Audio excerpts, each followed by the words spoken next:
அனைவருக்கும் வணக்கம். Welcome to Tamil பட்டாளம். இன்னைக்கு நம்ம என்ன பார்க்க போறோம் அப்படின்னா ப்ரீவியஸ் இயர் கொஸ்டின் தான் திருப்ப போறோம். நம்மளுக்கு யூனிட் 6ல பாத்தீங்க அப்படின்னா தமிழ்நாட்டின் வரலாறு பண்பாடு அப்படின்னு சொல்லிட்டு நம்மளுக்கு ஒரு தனி டாபிக் ஒண்ணு கொடுத்துருக்காங்க. அதிகமான மார்க்ஸ் இப்ப குரூப் 1ல பாத்தீங்கன்னா அதிகமா மார்க் பாத்தீங்கன்னா 40 மார்க் கிட்ட அது வந்து கேட்பாங்க. தமிழ்நாட்டின் வரலாறு பண்பாடு, தமிழ் தமிழ் சமுதாய வரலாறு அப்படின்னு சொல்லிட்டு என்ன பண்ணிருப்பாங்க, சங்ககாலம் முதல் இக்காலம் வரையிலான தமிழ் இலக்கிய வரலாறு அப்படின்னு சொல்லிட்டு அதையும் என்ன பண்ணிருப்பாங்க கொடுத்திருப்பாங்க. திருக்குறள் சார்ந்த கேள்விகளும் என்ன பண்ணிருப்பாங்க கேட்டிருப்பாங்க. இதுக்கு நம்ம என்ன பண்ணணும் அப்படின்னு பாத்தீங்கன்னா, திருக்குறள் அப்படிங்கிறப்போ 1330 குறளையும் படிக்கணுமா அப்படின்னா கிடையாது. 1330 குறளும் நம்மளுக்கு படிக்க வேண்டிய அவசியம் இல்லை. நம்மளுக்கு 20 அதிகாரங்கள் கொடுத்திருப்பாங்க. தமிழ்ல பாத்தீங்க அப்படின்னா 20 அதிகாரங்கள் இருக்கும். அந்த 20 அதிகாரங்கள் படிங்க. அந்த 20 அதிகாரத்துல இருக்கக்கூடிய குறள், அந்த குறளுக்கான பொருள் விளக்கம் அது வந்து படிக்கணும். அதுக்கப்புறம் பாத்தீங்கன்னா நம்மளுக்கு 6 to 12th book school books 6 to 12th school books படிக்கணும். ஸ்கூல் புக்ஸ்லயே உங்களுக்கு மோஸ்ட்லி நிறைய வந்து குறள்கள் வந்து உங்களுக்கு கவர் ஆயிரும். நியூ புக்கும் ஓல்டு புக் ரெண்டுலயுமே. இப்போ ஓல்டு புக் பாத்தீங்கன்னா இன்னும் உங்களுக்கு தெளிவா இருக்கும். 10 குறள் கொடுத்திருப்பாங்க. அதுல அதோட சொல்லும் பொருளும் அணி எல்லாமே சேர்த்து கொடுத்திருப்பாங்க. என்ன விளக்கம் அப்படிங்கறது முதற்கொண்டு கொடுத்திருப்பாங்க. நியூ புக்ல ஆனா அந்த மாதிரி நம்மளுக்கு கிடையாது. ஆனா அதிகாரம் இருக்கும்போது என்ன பண்ணிருங்க, அந்த அதிகாரம் ரிலேட்டடா தேடி படிக்கலாம். நம்ம இன்னைக்கு அதுக்கு ஏத்த மாதிரி ப்ரீவியஸ் இயர் கொஸ்டின் எப்படி கேட்டிருக்காங்க அப்படிங்கறத உங்களுக்கு நான் திருப்புறேன். உங்களுக்கு யூஸ்ஃபுல்லா இருக்கும். ஃபர்ஸ்ட் பாருங்க, தன்னோடு பயின்றாரை கண்டால் அவர் கூறியன மறுக்க மாட்டாமை என்ற பொருளுடைய அதிகாரம் எது? அப்ப அதிகாரம் கேக்குறாங்க, அதிகாரம் முதற்கொண்டு கேக்குறாங்க. அப்படிங்கிறப்போ அப்படி படிச்சுக்கணும். தன்னோடு பயின்றாரை கண்டால் அவர் கூறியன மறுக்க மாட்டாமை. பாருங்க, நான் சொல்லியிருக்கேன் 1330 குறளையும் படிக்கணுமா அப்படின்னா கிடையாது. ஆனா நம்ம என்ன பண்ணணும், எலிமினேட் பண்ண கத்துக்கலாம். இது வரும் இது வராது அப்படிங்கறத பற்றி அந்த சிச்சுவேஷன்ல நீங்க அந்த ஒரு 3 மணி நேரத்துல உங்களால எப்படி ஆன்சர் பண்ண முடியும் அப்படிங்கறத வச்சு நீங்க என்ன பண்ணிக்கலாம், கெஸ் பண்ணி அதை குறிக்கணும். பாருங்க, ஒற்றாடல் அப்படின்னு கொடுத்திருக்காங்க. கொடுங்கோன்மை அதுக்கேத்த மாதிரி ஒரு பொருள் மாதிரி தெரியல. இங்க வந்து இடுக்கண் அழியாமை, இடுக்கன்னா என்னது, துன்பம். அப்ப அதுவும் என்னது அதுக்கேத்த மாதிரி ஒற்று பத்தி சொல்லல, கொடுங்கோன்மை பத்தி சொன்ன மாதிரி தெரியல. இடுக்கண் அழியாமை, இங்க கண்ணு இருக்கு பாருங்க, கண். அப்ப இங்க ஒரு கண் இருக்கு. கண்ணோட்டம், கண்ணோட்டம் அதிகாரத்துலதான் அது வரும். 58வது அதிகாரத்துல நம்மளுக்கு கண்ணோட்டம் கொடுத்திருப்பாங்க. தன்னோடு பயின்றவரை, இப்ப நம்மளோட படிச்சுட்டு இருக்கிறவங்க, நம்ம கூட பேசிட்டு இருக்கவங்க, நம்ம பக்கத்துல இருக்கிறவங்க, நம்மளோட நல்ல பழக்கி நட்போட இருக்கிறவங்க, இவங்க எல்லாம் பார்த்தோம் அப்படின்னா அவங்க சில விஷயங்கள் ஏதோ ஒண்ணு நம்மளுக்கு கேக்குறாங்க அப்படிங்கிறப்போ நம்ம என்ன பண்ணிடுவோம், அவங்க முக குறிப்பை பார்த்து சரிப்பா சரி ஓகே அப்படின்னு சொல்லுவோம் இல்லையா, அந்த மாதிரி அதுதான் இரக்கம். கண்ணோட்டம்னா என்னது, இரக்கம் கொள்றது. நம்ம நட்புக்காக, உங்களுடைய நண்பருக்காக சரி அப்படின்னு ஒரு தலை சாய்ப்போம் இல்லையா, அதுதான் அவங்க சொல்லியிருக்காங்க. கண்ணோட்டத்துல நமக்கு கொடுத்துருக்காங்க.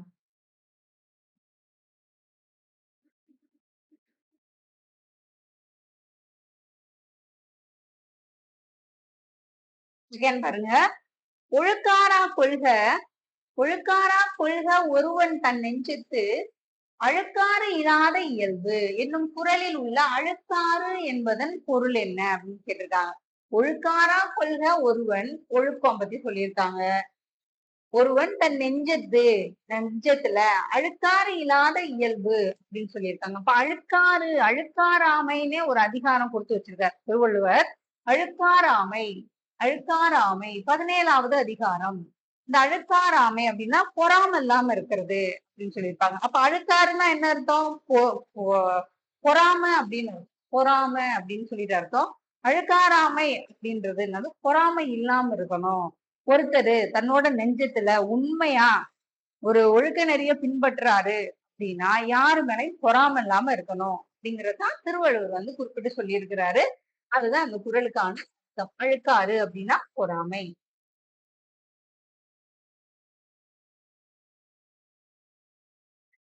மனித வளர்ச்சியில் பின்வரும் வெவ்வேறு நிலைகளை வந்து ஒழுங்கமைக்கவும். வெவ்வேறு நிலை இருக்கு அப்படின்னா அப்படி ஒரு இது கொடுத்திருக்காங்க, அதை வரிசைப்படுத்த சொல்லியிருக்காங்க. ஃபர்ஸ்ட் நம்ம நார்மலா எதுவுமே படிக்கல, எதுவுமே நம்மளுக்கு தெரியல அப்படிங்கிறப்போ பிளைண்டா ஒரு ஆளா வந்து யோசிங்க. படிச்சுட்டு போயிருக்கீங்க. அப்ப யோசிங்க. ஒரு கேள்வி உங்களுக்கு தெரிஞ்ச கேள்வி இருக்கலாம். பட் தெரியாத கேள்வி ஒண்ணு வருது. ஃபர்ஸ்ட் மனிதர்கள் எல்லாம் கற்காலத்துல எப்படி இருந்தாங்க? ஒரு வேடனா இருப்பாங்க. வேடர்களா தான் இருப்பாங்க அப்படிங்கிறப்போ, ஆப்ஷன் வச்சு என்ன பண்ணிக்கங்க, குறிச்சுக்கங்க. ஃபர்ஸ்ட் வந்து வேடனா தான் இருப்பான். ஒருத்தன் வந்து வேட்டையாடுற ஆளா தான் முதல்ல வந்து இருப்பாங்க. அதனால அதுதான் ஃபர்ஸ்ட் வரும் நம்மளுக்கு. அத வச்சு நம்ம என்ன பண்ணிடலாம்? இதுதான் ஆன்சர் அப்படின்னு சொல்லிட்டு குறிச்சிடலாம். வேடனா இருக்கிறவர் என்ன பண்ணுவாரு? ஒரு இடத்த விட்டு இன்னொரு இடத்துக்கு வேட்டையாட போவாரு. அந்த வேட்டையாடுற இடத்துல அங்கேயே நைட் ஆயிடும். இப்போ தங்கிருவாங்க. இப்ப நாடோடி வாழ்க்கை வந்து வாழ ஆரம்பிச்சிடுறாங்க. தேர்ட் வந்து பாத்தீங்கன்னா ஆயர். விலங்குகள் வளர்க்கிறது. அப்போ வந்து தனக்குன்னு வந்து துணையா இருக்கக்கூடிய பழகக்கூடியதுக்காக கால்நடைகளை வந்து வளர்க்க ஆரம்பிப்பாங்க. அதான் ஆயர் நிலை.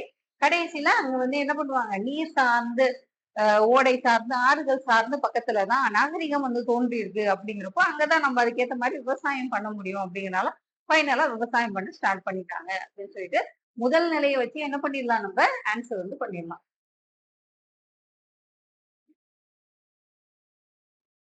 பிறவி பெருங்கடல் நீந்துவர் நீந்தார் இறைவனடி சேராதார். இக்குறள் உணர்த்தும் தத்துவம் என்ன அப்படின்னு சொல்லி கேட்டிருக்காங்க. படிக்கிறதுங்கிறது ஒரு ஒரு விஷயம் அப்படின்னீங்கன்னா, கொஸ்டின் அட்டன் பண்றது ஒரு டாக்டிஸான விஷயம். எப்படி அப்படின்னு பாத்தீங்கன்னா, இது உங்களுக்கு குறள் குடுத்திருக்காங்க. கடவுள் வாழ்த்து அப்படிங்கிறது அதிகாரம். அதிகாரத்துல இருக்கக்கூடிய குறள் வந்து நமக்கு குடுத்திருக்காங்க. கடைசி குறள்.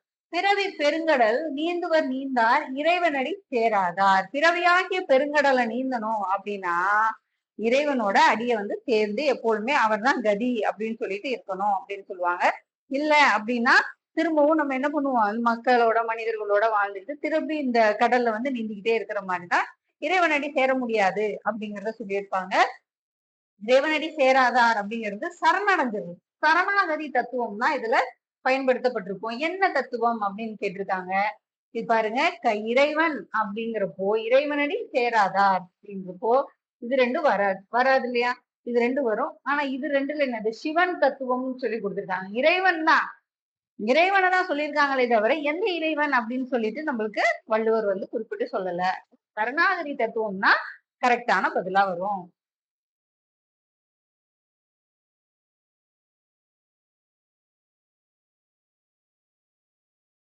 திருக்குறள் உரையாசிரியர்கள்.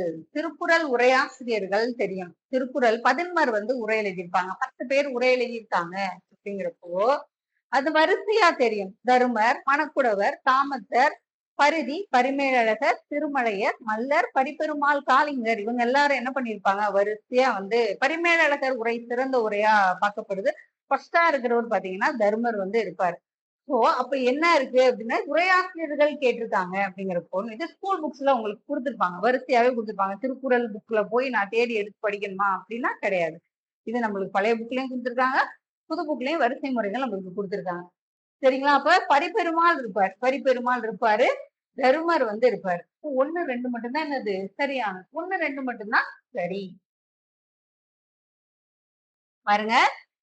தருமர், தருமர், மணக்குடவர், தாமத்தர், நச்சர், பரிதி, பரிமேலழகர், திருமலையர், மல்லர், பரிபெருமாள், காளிங்கர் அப்படின்னு சொல்லிட்டு 10 பேர் இருப்பாங்க. இதுல யாரினுடைய உரை சிறந்தது அப்படின்னா பரிமேலழகர் உரை சிறந்தது. இப்ப இதுல நம்மளுக்கு 2 பேர் கொடுத்திருக்காங்கன்னா பரிபெருமாளும் தருமர் மட்டும்தான் கொடுத்திருக்காங்க. கூற்றையே பாருங்க. உள் பசியும் ஓவா பிணியும் பெருபகையும் தேராது இயல்வது நாடு.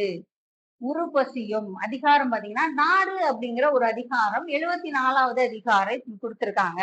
உருப்பசியும் பசி இருக்கிற ஒரு நாடாவும் ஓவா பிணியும் பிணி வந்து போவே போகாது அப்படிங்கிற ஒரு நாடாவும் அப்புறம் பெருபகையும் அப்படின்னு சொல்லியிருக்காங்க. பகை பகை வந்து இப்ப பார்த்து தாக்கிறோம் அப்படின்னு சொல்லிட்டு ஒரு பயத்திலே இருக்கும் இல்லையா? இப்படியெல்லாம் இல்லாத ஒரு நாடுதான் நாடு அப்படின்னு சொல்லியிருக்கிறாரு. அதுதான் நம்மளுக்கு நாட்டை வாழ்த்துவதையும் நாட்டு மக்களின் மேம்பாட்டை விரும்புவதையும் புலவர்கள் தலையாய கடமையாக கருதுகின்றனர். தம் நாடு மட்டுமன்றி எந்நாடும் சிறப்புற்றிருக்க விரும்புகின்றனர் அப்படின்னு சொல்லியிருக்காங்க. நம்ம நாடு மட்டும் இல்ல எல்லா நாடும் சிறப்பா இருக்கணும் அப்படின்னு சொல்லியிருக்காங்க. அப்படிங்கிறப்போ திருவள்ளுவர் வந்து ஒரு புலவர் தான். சோ புலவர்கள் அப்படி விரும்புறாங்க அப்படிங்கறதுனாலதான் குறள்ல வந்து நாட்டினுடைய சிறப்பை வந்து குறிப்பிட்டிருக்காரு அப்படிங்கறதுனால ரெண்டுமே சரிதான், சரியான விளக்கம் தான்.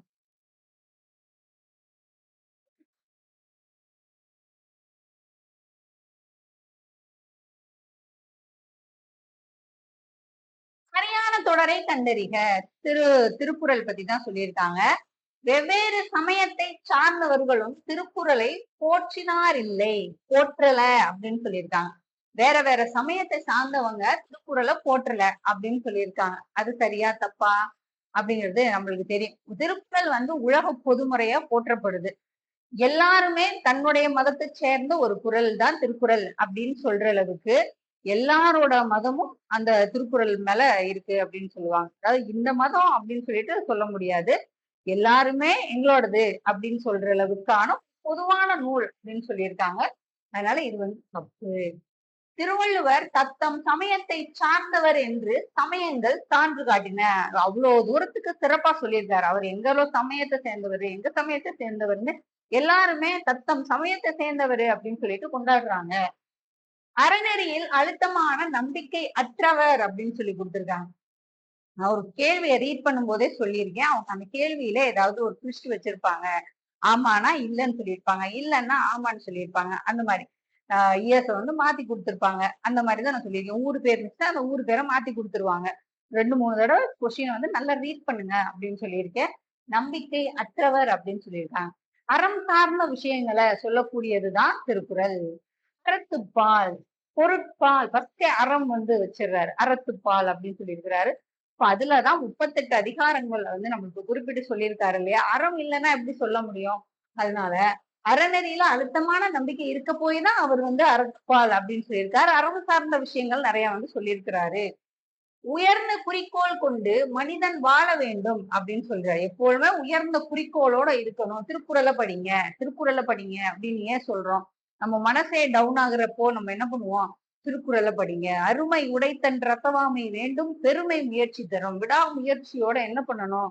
இது எனக்கு வராது, இது எனக்கு தெரியாது அப்படின்னு சொல்லிட்டு, இல்ல என்னால முடியும். உள்ளவதெல்லாம் உயர்வுள்ளல் அப்படின்னு சொல்லி மற்றதெல்லாம் தள்ளினும் தள்ளாமை நீர்த்து அப்படின்னு சொல்லிட்டு இருக்கோம் இல்லையா?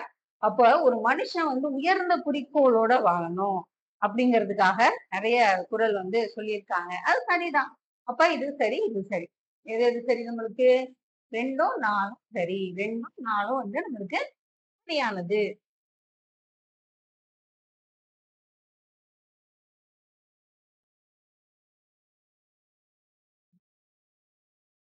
வரிசைப்படுத்த சொல்லியிருக்காங்க. இப்ப அதிகாரம் வந்து நம்மளுக்கு தெரியும். அதிகாரம் தெரிஞ்சாதான் என்ன பண்ண முடியும் பாத்தீங்கன்னா, வரிசைப்படுத்த முடியும். ஃபர்ஸ்ட் அதிகாரம் அப்படின்னு பாத்தீங்கன்னா, இங்க நமக்கு என்ன இருக்கு? இல்வாழ்க்கை வந்து 5வதா இருக்கும். இல்வாழ்க்கை வந்து 5வதா இருக்கும். இப்போ அதிகாரம் என்னன்னு தெரியணும். இப்ப அதிகாரம் நம்மளுக்கு தெரியும். கடவுள் வாழ்த்து. 2வது அதிகாரம் வான் சிறப்பு. 3வது என்ன சொல்லியிருப்பாங்க? நீத்தார் பெருமை. 4வது என்ன கொடுத்திருப்பாங்க? அரண் வலியுறுத்தல். அப்ப 5 ஆட்டோமேட்டிக்கா நம்மளுக்கு தெரிஞ்சிரும். இல்வாழ்க்கை. 5 வந்து என்னது? இல்வாழ்க்கை. 6 வந்து என்ன சொல்லியிருப்பாங்க? வாழ்க்கை துணை நலம். வாழ்க்கை துணை நலத்துக்கு அப்புறம் 7 புதல்வர்களை பெறுதல். 8 அவங்க கிட்ட அன்போட இருக்கிறது. 8 வந்து என்னது? அன்போட இருக்கணும். 9 பாத்தீங்கன்னா விருந்தோம்பல் சொல்லியிருப்பாங்க. 10 இனியவை கூறல் பத்தி குறிப்பிட்டிருப்பாங்க. இப்போ அதிகாரங்கள் முறையா வந்து என்ன பண்ணிக்க பொருட்பால் அதிகாரம் கூட படிக்கலனாலும் அறத்துப்பால்ல இருக்கக்கூடிய 38 அதிகாரங்கள் இப்ப நான் கிளாஸ்ல என்ன சொல்லியிருப்பேன்னா நம்மளுக்கு 20 அதிகாரம் கொடுத்திருக்காங்க தமிழ்ல அப்படின்னா 20 அதிகாரம் மனப்பாடமா ஒழுக்கமுடைமையிலிருந்து வரிசைக்கு எனக்கு சொல்லுங்க அதிகாரத்தோட அப்படின்னு சொல்லிட்டே இருப்பேன். எப்பொழுதுமே கிளாஸ்ல சொல்லிட்டே இருப்பேன். அதே மாதிரிதான் இதுவும் நம்மளுக்கு அதிகாரம் வரிசை தெரியணும். ஏன்னா அதை கேக்குறாங்க. கேக்குறாங்க அப்படிங்கிறப்போ அதை நல்லா மனப்பாடம் பண்ணிக்கணும்.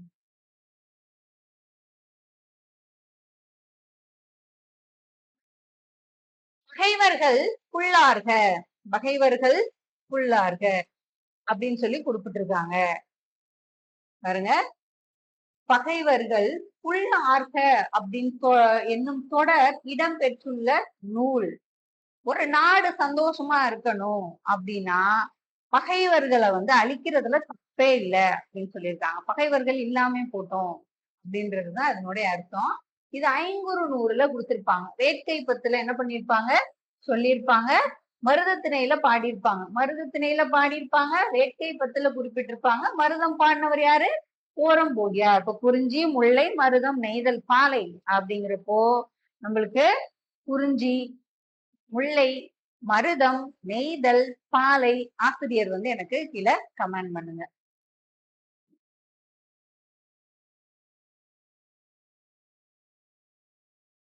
கிராம நிர்வாகத்துக்கு சிறப்பிடம் கொடுத்தோர். கிராமம்னாவே சோழர் தான். பிற்கால சோழர்கள் தான் அதுக்கு ரொம்ப முக்கியத்துவம் வாய்ந்ததா பார்க்கப்படுறாங்க. சோழர்கள். கிராம நிர்வாகம் பத்தி சொல்லியிருப்பாங்க.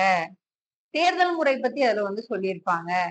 எப்படி வந்து தேர்ந்தெடுக்கிறது அப்படின்னு சொல்லிட்டு குறிப்பிட்டிருப்பாங்க. அந்த கிராம நிர்வாகத்துல பாத்தீங்க அப்படின்னா, அது கல்வெட்டு வந்து குறிப்பிடும். தேர்தல் பத்தி கல்வெட்டு குறிப்பிடும். அது வந்து உத்திரமேரூர் கல்வெட்டு குறிப்பிடும். சோழர்கள் அப்படிங்கிறப்போ எந்த கல்வெட்டு சொல்லுது? உத்திரமேரூர் கல்வெட்டு.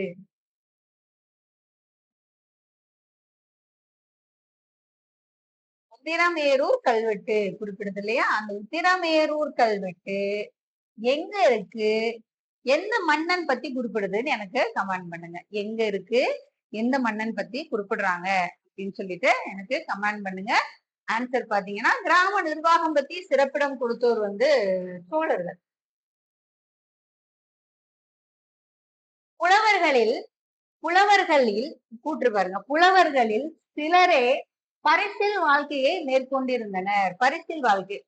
புலவர்கள்னாவே என்ன பண்ணுவாங்க? போய் ஒரு மன்னனை பாடி பரிசு வாங்கிட்டு வந்து என்ன பண்ணுவாங்க? அதுக்கப்புறம் தான் அவங்க வீட்டுல வந்து சமைக்கிற வேலையெல்லாம் இருக்கும். குழந்தைங்க பால் போங்க கஷ்டம் இருக்கும். குடும்ப கஷ்டம் இருக்கும். புலவர்களுடைய தொழில் என்ன அப்படின்னா, மன்னரை புகழ்ந்து பாடி பரிசில் வாங்குறது அப்படிங்கிறது. சோ பெரும்பாலானோர் தத்தமக்கு விருப்பமான தொழில்களை செய்து வாழ்வு நடத்தினர். பாதி பேர் தான். சிலர் தான் பரிசில் வாங்கியிருக்காங்களே தவிர பூரா புலவர்களும் போய் பரிசில் வாங்கல. ஒரு சிலர் வந்து அவங்களுக்கு பிடிச்சமான தொழில் செஞ்சுட்டு தான் இருந்திருக்காங்கன்னு சொல்லிட்டு கூற்று ஏ வந்து குறிப்பிடுது. கூற்று காரணம் என்ன சொல்லியிருக்காங்கன்னா, பரிசில் வாழ்க்கையை மேற்கொண்டோர் தகுதிக்கு குறைவாக பரிசு நல்கிய போதும் முகம் மாறி அளித்த பொழுதும் அப்பொருளை துச்சம் என மதித்து மறுத்தனர். வீட்டுல வறுமைதான், வீட்டுல கஷ்டம்தான். அப்ப எப்ப கிடைக்குது போதும் அப்படின்னு சொல்லிட்டு அவங்க வாங்கிட்டு போயிருக்கலாம். ஆனா முகம் சுழிச்சு குடுக்குறாங்க. அவங்க பொருள் உணராம நம்ம இவ்வளவு தூரம் உழைப்பு போட்டு இவ்வளவு தூரம் சொல்றோம் அப்படிங்கிறப்போ அது துச்சமா மதிக்கிறாங்க.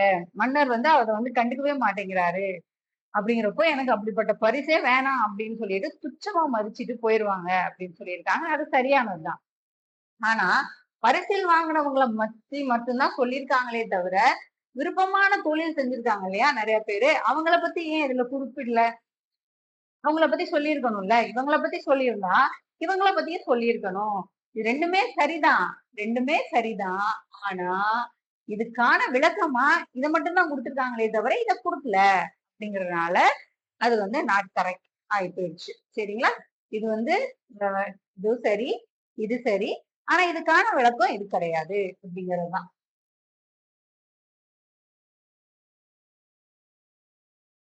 பின்வருவனவற்றுள் சரியானவற்றை கண்டறிக.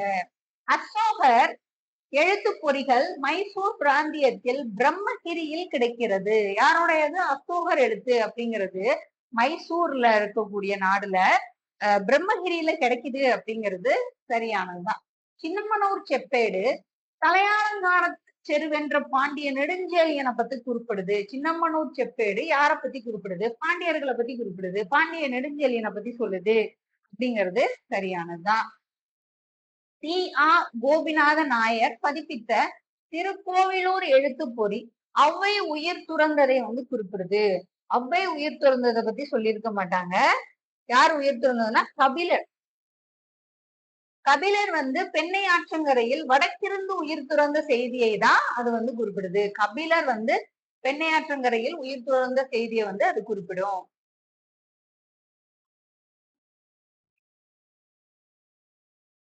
அதனால அது வந்து ஔவை குறிப்பிட்டிருக்காங்க இல்லையா? அதனால அது தப்பு. இது வந்து தப்பு. கிபி 10ஆம் நூற்றாண்டு வரையில் கன்னட நாட்டில் வீரக்கல் கிடைக்கல அப்படின்னு சொல்லியிருக்காங்க. வீரக்கல் கிடைக்கவில்லை, கிடைச்சிருக்கு. 6, 7 நூற்றாண்டிலே கிடைச்சிருக்கு.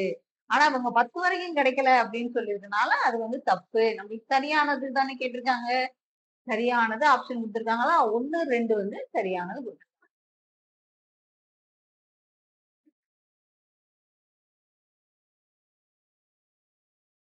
கொல்லிப்பொறை நாணயங்கள். இந்த கொல்லிப்பொறை நாணயங்கள் பாத்தீங்கன்னா சேரர்கள் வந்து கிடைச்சது வந்து கொல்லிப்பொறை நாணயங்கள். பெருவழுதி நாணயம். பெருவழுதி நாணயம் பாண்டியர்கள் பத்தி சொல்லக்கூடியது பெருவழுதி நாணயம். மணிகள் உற்பத்தி செய்யும் தொழிற்சாலை. மணிகள் உற்பத்தி செய்யக்கூடிய தொழிற்சாலை எங்க கிடைச்சிருக்கு அப்படின்னா காங்கேயத்துல கிடைச்சிருக்கு. துணி உற்பத்தி தொழிற்சாலை. துணி உற்பத்தி வந்து மொஹஞ்சதாரோ. மொஹஞ்சதாரோ பாருங்க, அதுக்கு விளக்கம் வந்து இங்க இருக்கு. கொல்லிப்புரை நாணயங்கள். கொல்லிப்புரை நாணயங்கள் கொல்லிமலை சேரர்களின் ஆளுகைக்கு உட்பட்டிருந்ததால் அது சேர அரசர்களை பத்தி குறிப்பிடுது. பாண்டியர் பெருமழுதி அப்படிங்கிற பட்டம் பொறிக்கப்பட்ட சங்ககால நாணயங்கள் பாண்டிய அரசர்களால் வெளியிடப்பட்டதுனால அது குறிப்பிடுது. மணிகள். மணிகள் உற்பத்தி செய்யக்கூடிய தொழிற்சாலை. மணிகள் உற்பத்தி செய்யறது பாருங்க, மணிகள் துணிகள் மாறி இருக்குது. அப்ப என்ன வரும்? 2, 1, 4, 3 தான் வரும். அவங்களே ஆன்சர் தப்பா தான் கொடுத்திருக்காங்க. மணிகள் உற்பத்தி செய்யறது பாத்தீங்கன்னா மொஹஞ்சதாரோ. மணிகள் உற்பத்தி செய்யறது பாத்தீங்கன்னா மொஹஞ்சதாரோல கிடைச்சிருக்கு. அதிநவீன தொழில்நுட்பங்களுடன் கூடிய மணிகள் மற்றும் அணிகலன்கள் தயாரிக்கும் தொழிற்கூடங்கள் மொஹஞ்சதாரோல கண்டறிக்கப்பட்டிருக்கு. கொங்கு நாட்டின் ஒரு பகுதியானதுதான் காங்கேய நாடு. அங்க பழங்காலம் தொட்டே நெசவு மற்றும் துணி உற்பத்தி தொழிலுக்கு புகழ்பெற்ற இடமா பார்க்கப்படுறது காங்கேயம். காங்கேயம். அப்ப இது என்னது? அவங்க கொடுத்திருக்க ஆன்சரே நம்மளுக்கு என்ன வரும்? இது 3 வரும், இது 4 வரும்.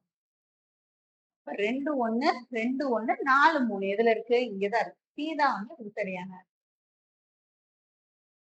அவங்க கொடுத்திருப்பாங்க, ஆன்சர் கீ கொடுத்திருப்பாங்க, சில நேரத்துல தப்பா கொடுத்திருப்பாங்க. அதுக்கப்புறம் அவங்க வந்து ஆன்சர் வெளியிடும் போது என்ன பண்ணிடுவாங்க, மேனேஜ் பண்ணிக்குவாங்க.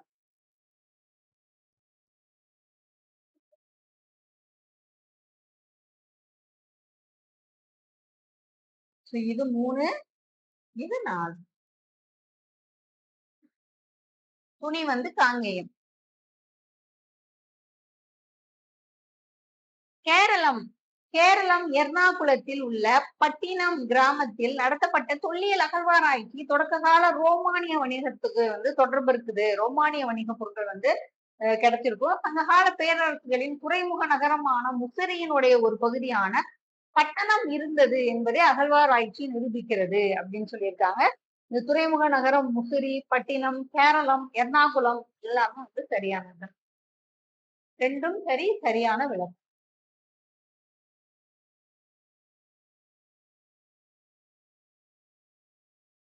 பழிவாங்காத காதலனால் செய்யப்படும் ஒரு வழக்கம். பழிவாங்காத காதலால செய்யப்படக்கூடிய ஒரு வழக்கம் பத்தி தொல்காப்பியம் சொல்லுது. தொல்காப்பியம் குறிப்பிடுது. பழிவாங்காத காதலால் செய்யப்படக்கூடிய ஒரு வழக்கம் மடலேறுதல் அப்படின்னு சொல்லுவாங்க. அதை பத்தி சொல்லக்கூடியது அப்படின்னு பாத்தீங்கன்னா தொல்காப்பியம். இளநீரில் பனை மற்றும் கரும்புச்சாறு ஆகியவற்றை கலக்கக்கூடிய வழக்கம். இளநீர், கரும்புச்சாறு எல்லாம் எங்க கிடைக்கும்? அதாவது டாக்டிஸ் போட்டுக்காங்க. இதுங்க எங்க கிடைக்கும்? வெளியில தான் கிடைக்கும், புறத்துலதான் கிடைக்கும். புறநானூறு. புறநானூறு சொல்லு, ஒரு டாக்டிஸ்க்காக சொல்றேன், ஞாபகம் வச்சுக்கோங்க அப்படிங்கிறதுக்காக சொல்றேன். இளநீரில் பனையும் கரும்புச்சாறு இதெல்லாம் கலக்கக்கூடிய வழக்கம் எங்க இருந்திருக்கு அப்படின்னு பாத்தீங்கன்னா புறநானூர்ல இருந்திருக்கு. வெள்ளை அரிசி மற்றும் நெய்யுடன் காக்கைக்கு நெய்வேத்தியம் செய்யக்கூடிய வழக்கம். இப்போ தலைவன் தலைவி இருக்கும்போது தலைவன் வர்றாரு அப்படின்னு தலைவி கிட்ட முன்கூட்டியே காக்கா வந்து சொல்லிருச்சு. காகம் வந்து சொல்லுவோம் இல்லையா, காகம் வந்து கரைஞ்சிச்சு அப்படின்னா நம்மளுக்கு யார் வராங்க, விருந்தாளிங்க வராங்க அப்படின்னு சொல்லி சொல்லுவோம் இல்லையா, அது வந்து குறுந்தொகையில தான் குறிப்பிடும். வெள்ளை அரிசி மற்றும் நெய்யுடன் காக்கைக்கு நெய்வேத்தியம் செய்யக்கூடிய வழக்கம் பத்தி குறுந்தொகை வந்து குறிப்பிடுது. அப்படி சொன்னேன் அப்படின்னா நான் உனக்கு இதெல்லாம் கலந்து நான் உனக்கு வைக்கிறேன் அப்படின்னு சொல்லி தலைவி சொல்ற மாதிரி சொல்லியிருப்பாங்க. வீடுகளில் சுவர்களில் ஓவியம் தீட்டும் வழக்கம் மணிமேகலையில இருந்திருக்கு. மணிமேகலையில சுவர் ஓவியங்கள் சொல்லிட்டு மணிமேகலையில முற்பட்டிருப்பாங்க. சோ வந்து இது கரெக்ட் தான், கரெக்டான ஆன்சர் தான் கொடுத்திருக்காங்க. இது சரி.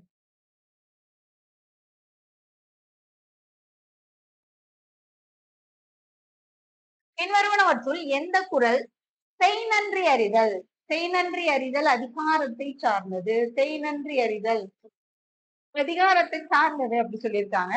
ஃபர்ஸ்ட் குறள் பாருங்க.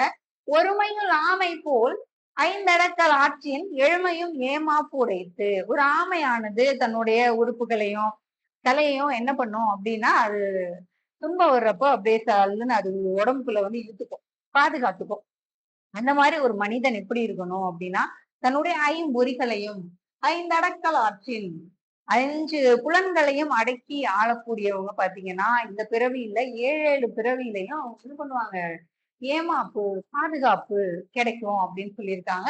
அடக்கம் அப்படிங்கிறப்போவே அது செய்நன்றி அறிதல்ல வராது. அடக்கமுடைமை, அடக்கமுடைமை 13வது அதிகாரத்துலதான் என்ன பண்ணிருப்பாங்க கொடுத்திருப்பாங்க. அடக்கமுடைமை. தகுதி என ஒன்று நன்றே பகுதியால் பார்ப்பட்டு ஒழுகப் பெறின் அப்படின்னு சொல்லியிருக்காங்க. தகுதி என ஒன்று நன்றே பகுதியால் பார்ப்பட்டு ஒழுகப் பெறின். நடுவுநிலைமை அதிகாரம் 12. நீ நண்பன், நீ வந்து எனக்கு ஃப்ரெண்டு, நீ வந்து எனக்கு எனிமி, நீ வந்து என் பக்கத்து வீட்டுக்காரன், நீ வந்து எதிர்த்த வீட்டுக்காரன் அப்படின்னு சொல்லிட்டு நீ என்னோட நட்பு நாடு, நீ பகை நாடு அப்படின்னு சொல்லிட்டு என்ன பண்றது நம்ம அவங்கள பிரிச்சு பார்க்காம ஒரு தீர்ப்பு சொல்றவர் எப்படி இருக்கணும் அப்படின்னு பாத்தீங்கன்னா நடுவு நிலைமையோட இருக்கணும். இவங்க எனக்கு தெரிஞ்சவங்க தெரியாதவங்க அப்படிலாம் பார்க்காம எது வந்து நீதி அப்படின்றது பார்த்து அவங்களுக்கு வந்து நீதி கொடுக்கணும், ஜஸ்டிஸ் வந்து வழங்கணும் அப்படின்னு சொல்லுவாங்க. அதனால இது வந்து நடுவு நிலைமையில வருது. அப்படிதானே? அதனால இதுவும் வராது. மறவர்க்க மாசற்றார் கேண்மை துறவர்க்க துன்பத்துள் துப்பாயார் நட்பு, துன்பத்துள் துப்பாயர் நட்பு அப்படின்னு சொல்லியிருக்காங்க. மறவர்க்க மாசு குற்றமில்லாதவருடைய நட்பு, துறவர்க்க துன்பத்துள் துப்பாயர் நட்பு அப்படின்னு சொல்லியிருக்காங்க. துன்பம் வர்ற காலத்துல நம்மளுக்கு யார் உறுதுணையாக இருக்காங்கன்னு அப்பதான் தெரியும். சில நண்பர்கள் கூட இருப்பாங்க. கஷ்டம் வந்துட்டா போதும், ஐயோ எங்க வந்து நம்மளுக்கு உதவி கேட்டுருவானா என்னமோ அடிச்சு பிடிச்சு ஓடியே போயிடுவாங்க. அப்பதான் நம்மளுக்கு தெரியும், ஓ இவங்க வந்து நம்ம உண்மையான நண்பர் கிடையாது அப்படின்னு சொல்லிட்டு அன்னைக்குதான் நம்ம வந்து எதுவுமே நடக்கிறது எல்லாமே நல்லதுக்கு அப்படின்னு நினைச்சுட்டாங்க. இது செய்நன்றி அறிதல். இதுதான் செய்நன்றி அறிதல். அப்ப அவங்களோட நட்பை வந்து மறக்க கூடாது. அறவர்க்க மாசற்றார் கேண்மை துறவர்க்க துன்பத்துள் துப்பாயார் நட்பு. இழுக்கா இயன்றது அறம் என வள்ளுவர் குறளின் வழியாக பின்வரும் குணங்களை வரிசைப்படுத்துக. இப்ப அரண் வலியுறுத்தல்னு சொன்னேன் இல்லையா 4வது அதிகாரத்துல, அதுல சொல்லியிருப்பாங்க. அழுக்காறு அவா வெகுளி இன்னாச்சொல் 4ம் இழுக்கா இயன்றது அறம் அப்படின்னு சொல்லியிருப்பாரு. இழுக்கா இயன்றது அறம். அப்ப அழுக்காறு, அவா வெகுளி, இன்னாச்சொல் இந்த 4ம் இழுக்கா இயன்றது அறம். அதுதான் அறம். இது இல்லாம இருக்கணும். என்னது பொறாம இல்லாம இருக்கணும், ஆசைப்படாம இருக்கணும், கோவப்படாம இருக்கணும், கடுஞ்சொல் பேசாம இருக்கணும். இதெல்லாம் இருந்தாதான் அது அறம். அதனாலதான் அது அரண் வலியுறுத்தல் அப்படின்னு சொல்லியிருக்காங்க. வரிசை கூட கேட்டிருக்காங்க குறள்ல. பிறரால் இகழப்படாமல் இருக்க வேண்டும் என்று எண்ணுபவன், பிறரால் இகழப்படாமல் இருக்கணும்னு எண்ணுபவன் யாதொரு பொருளையும் கள்ளத்தினால் அடையக்கூடிய எண்ணம் நெஞ்சினில் புகாதபடி காத்துக் கொள்வான் அப்படின்னு சொல்லியிருக்காங்க. திருடுறது கள்ளத்தினால் அடையக்கூடிய எண்ணம், எண்ணம் வந்து நெஞ்சில புகாதபடி காத்துக்குவான் அப்படின்னு சொல்லியிருக்காங்க. கல்லாமை அதிகாரம் 29ல குறிப்பிட்டிருப்பாங்க. எல்லாமே வேண்டுவான் என்பான் என தோன்றும் கல்லாமை காக்கத்தன் நெஞ்சு அப்படின்னு சொல்லியிருப்பாங்க. இது வந்து கல்லாமை அதிகாரத்துல குறிப்பிட்டிருப்பாங்க 29வது அதிகாரம்.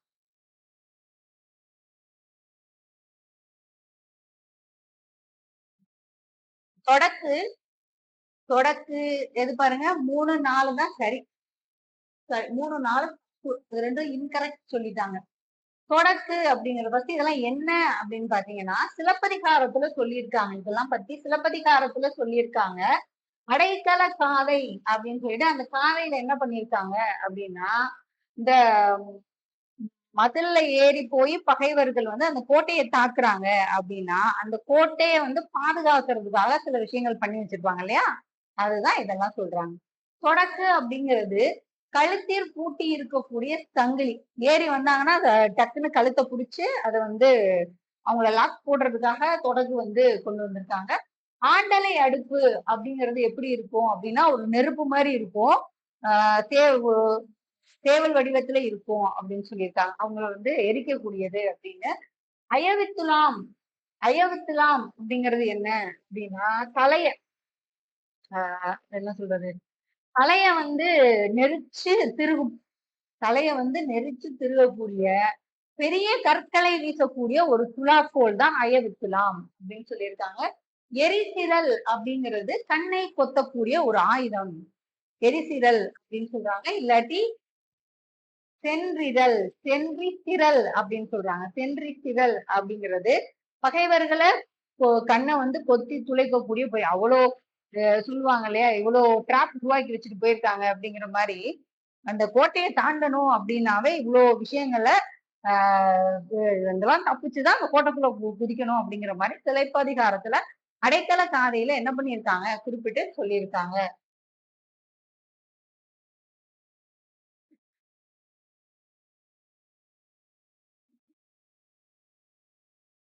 தமிழகத்தில் அகழாய்வு மேற்கொள்ளப்பட்ட இடங்கள் சென்னை.